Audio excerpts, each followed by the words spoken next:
এমন কোন কোচ বা পৃথিবীর কেউ আছে নাকি হামজা যদি আসতে চায় নিবে না? That this squad is the most prepared squad. Hamza যদি নেপালে আমাদের সাথে জয়েন করতে পারে ম্যাচের আগে তাহলে ডেফিনেটলি আমাদের জন্য খুবই ভালো হবে। 6 সেপ্টেম্বর কাঠমান্ডুর দশরথ রঙ্গশালা স্টেডিয়ামে বাংলাদেশ নেপাল ম্যাচ, অথচ এখন পর্যন্ত বাংলাদেশ ফুটবল ফেডারেশন নিশ্চিত করে বলতে পারছেন না ওই ম্যাচে হামজাকে পাওয়া যাবে কি যাবে না। জাতীয় দলের ম্যানেজার আমির খান বলছিলেন যে হামজার সঙ্গে আগের রাতেও কথা হয়েছে এবং তিনি জানিয়েছেন চেষ্টা করছেন ক্লাবের ছাড়পত্র নেয়ার। ভাই শুভ জন্মদিন ভাই। নেপাল যাত্রার আগে সবার মুখে একটাই কথা, হামজা চৌধুরীকে পাওয়া যাবে তো? সমিত সোম আগে থেকে ইনজুরিতে, হামজাকে পাওয়ার সম্ভাবনা নাই বললেই চলে। তাই নেপালের মাটিতে দুই ফ্রেন্ডলি ম্যাচের সবচেয়ে বড় তারকা এখন জামাল ভুঁইয়া। ক্যাপ্টেনের নেতৃত্বে সবাই ঢুকছে মাঠে।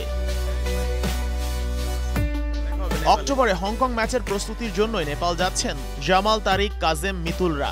সেপ্টেম্বরের প্রথম দিন বসুন্ধরার ফুটবলারদের প্রথমবারের মতো পাওয়ায় কোচ অনুশীলন করতে পেরেছেন পুরো দল নিয়ে।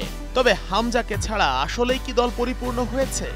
We just believe that this squad is the most prepared squad, and the ones we believe that will be more capable of achieving a win against Hong Kong, because that's why we are mainly having this training camp, is to prepare for the key games against Hong Kong in October. Coach যতই বলুক হামজাকে ছাড়া সে লড়াই করতে প্রস্তুত, ফুটবলাররা ঠিকই আফসোস করবেন তার সাথে নেপালে একসাথে মাঠে না নামতে পেরে। হামজা আমি যতদূর জানি যে ট্রাই করছে সে আসার জন্য, এবং এটা আমার মনে হয় যে আমাদের ফুটবল ফেডারেশনও চেষ্টা করছে। সে যদি নেপালে আমাদের সাথে জয়েন করতে পারে ম্যাচের আগে তাহলে ডেফিনেটলি আমাদের জন্য খুবই ভালো হবে, কারণ আমরা সবসময় তো হামজাকে দিয়েই সব কিছু শুরু করি এবং আমরা তাকে ফলো করি। তো ডেফিনেটলি এটা আমাদের জন্য খুবই পজিটিভ হইতো যদি সে আমাদের সাথে থাকতো। হামজার সাথে প্রতিদিনই যোগাযোগ করছেন টিম ম্যানেজার আমির খান। আগের রাতেও হামজা তাকে জানিয়েছে নেপাল ম্যাচে খেলার জন্য চেষ্টা করছেন এই লেস্টার সিটি মিডফিল্ডার। হামজা যদি বলে দেয় যে না আসবো না, গতকালকে রাতেও আমার পার্সোনাল আমার সাথেও যা হয়েছে টেক্সট মানে সে বলছে যে তুমি আমার একে বলছো, সেখানে আমি ট্রাই করতেছি, তাকে বলছো, সে দেখি কি করতে পারে। তো এখন এর চেয়ে বাইরে আমি কি বলবো বা কে কি বলবে, সবাই একসাথে কথা বলতেছে।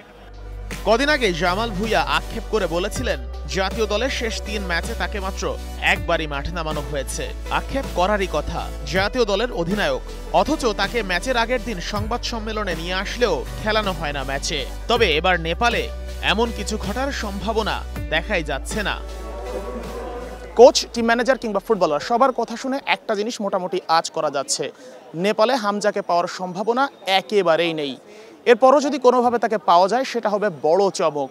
দশরথ রঙ্গশালায় হাভিয়ের কাবরেরা প্ল্যান সাজাচ্ছেন হামজাকে ছাড়াই, এটাই বাস্তবতা। Sheikh Ashiq, star news, Dhaka.